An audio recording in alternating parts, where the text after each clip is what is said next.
Bonsoir, voici l'analyse technique du CAC 40 pour le 26 mars.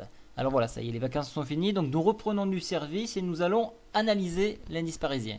Donc je mets en garde tout le monde sur les produits que vous pouvez utiliser pour travailler les indices. Donc soyez vigilants, connaissez bien les risques de chaque produit. On passe sur le calendrier économique. Alors ce soir, vous avez une grosse information puisque à 18h15, donc le discours a commencé, le président de la Fed va s'exprimer. Pour demain matin, au niveau du calendrier, il faudra regarder la confiance des consommateurs français à 8h45, les bots italiens à 11h10, suivi aux US de statistiques importantes comme les ventes de logements neufs à 15h. Et à 13h30, les commandes principales de biens durables. Je saute sur la partie graphique. Alors, il est confus, mais on va l'éclaircir. Vous avez l'ancienne fourchette d'Andrews en bleu ici, la nouvelle fourchette d'Andrews en noir ici, l'oblique en bleu foncé que je vous avais tracé qui a été une référence et un barrage à la hausse. Donc, où on peut voir que la fourchette Andrews bleue ici, on est venu chercher le point bas de celle-ci. Alors, bien qu'encore utilisable, je vais la supprimer pour gagner en clarté. On voit qu'on a supprimé et comblé le gap à ce niveau, donc je le supprime également, ce qui va rajouter un petit peu plus d'air. Qu'est-ce qu'on peut voir pour aujourd'hui? On peut voir qu'on s'est appuyé sur le super trend haussier et que nous avons rebondi. Donc super trend haussier, bas de fourchette Andrews, ça a été un élément qui a permis de rebondir. Au niveau de la situation, nous sommes sous la MM7, sous la MM20.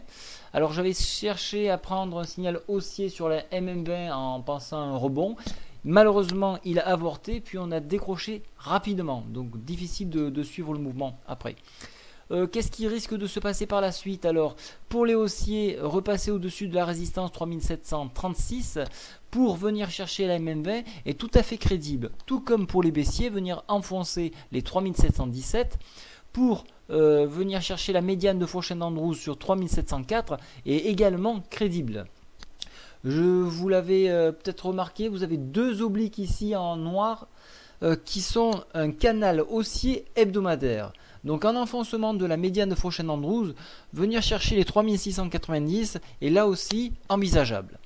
Alors pour ma part, je chercherai à prendre appui sur repli.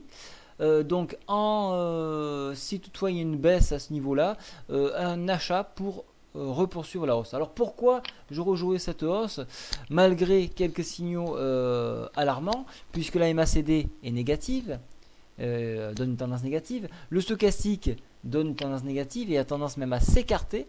C'est cette exagération-ci qui me fait penser qu'un rebond est envisageable, alors pas peut-être tout de suite, mais la baisse n'est pas, un mouvement d'ampleur n'est pas envisageable.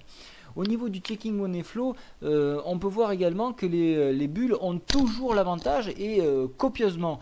Voilà pourquoi donc ce sont des éléments qui se rajoutent au fait que le mouvement baissier pourrait rapidement arriver à son terme. Voilà, pour ma part, je prends des achats sur repli, mais ne jouerai pas la baisse. Je vous souhaite à tous une très bonne soirée. Au revoir.